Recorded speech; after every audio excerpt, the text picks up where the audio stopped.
Hey guys, so today I'm going to be doing a DIY on these super cute flower boxes. I know that there's already a lot of YouTube videos kind of on this DIY, but I rearranged my room so I could do cool DIYs like this, and I kind of wanted to add this to my room, and I think it looks super cute. This can be in either DIY if you haven't seen this type of video, or just like watch me make it. So if you guys want to learn how to make these little flower boxes, then just keep on watching.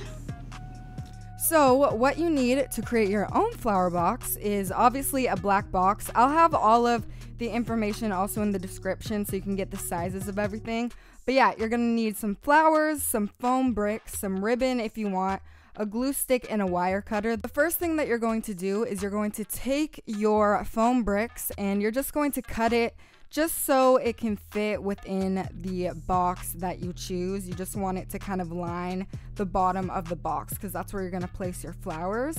And so once you do that, you're going to obviously trim the flowers with the wire cutter, and you're just going to kind of even it out to the size of the box. And then once you've cut the flowers, you're going to stick it inside the foams. You're going to stick the flowers into the foam bricks to set them into place, and you can kind of play around with it. If you didn't get it perfect the first time, you can trim the flowers. You can even trim it shorter, you know, so you can level the flowers out to make it all even. Once all of the flowers are placed, you're just gonna go on the internet and you can choose your favorite label that you want to add to the box if you want a label.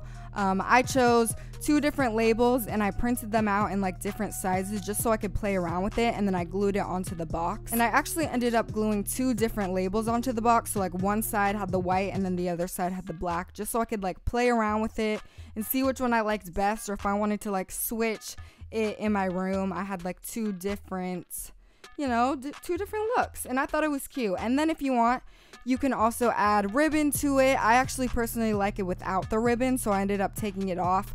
But yeah, as you can see, this was a very simple DIY, and I'm really excited to show you guys some more DIYs as I kind of remodel my room and kind of just show you like all those steps.